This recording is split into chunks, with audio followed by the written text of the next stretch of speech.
আসসালামু আলাইকুম। কি অবস্থা? সবাই কেমন আছেন? আলহামদুলিল্লাহ আমরা সবাই অনেক ভালো আছি। তো দেখেন আমাদের ঘরের পিছনে বড় একটা আম গাছ। তো এই আম গাছের বয়স প্রায় ৩০ বছরের বেশি হয়ে গেছে।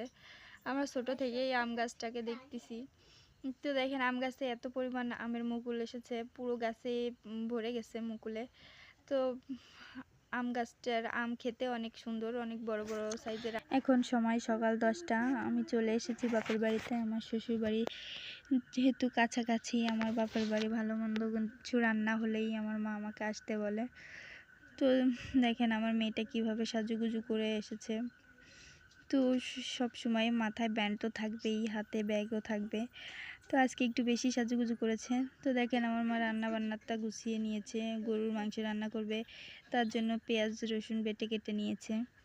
তো এদিকে আবার চিংড়ি মাছগুলো আমি কেটে দিলাম।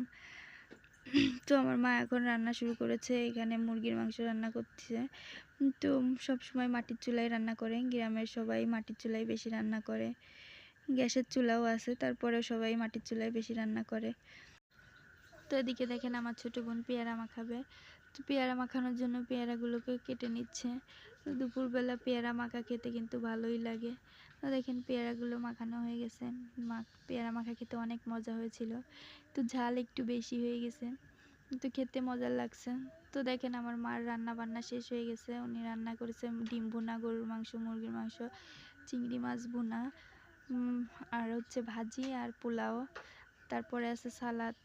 তো এখন সবাই খাওয়া দাওয়া করবে। তো দেখেন খাওয়া দাওয়া করছে ওরা সবাই।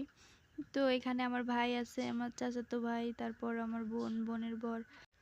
আমার বোনের বিয়ে হয়েছে মাত্র ২ মাস। তো শ্বশুরবাড়ি যেহেতু অনেক দূর, টাঙ্গাইল। তো আমাদের এখান থেকে যেতে অনেক সময় লাগে। সকালে রওনা দিলে রাত্রে পৌঁছায়। তো যাই হোক ওরা খাওয়া দাওয়া করে নিচ্ছে।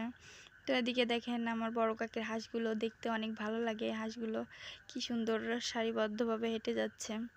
আমার খুব ভালো লাগে হাঁসগুলো। তো যাই হোক আজকের ভিডিও এই পর্যন্ত। সবাই ভালো থাকবেন। আল্লাহ হাফেজ।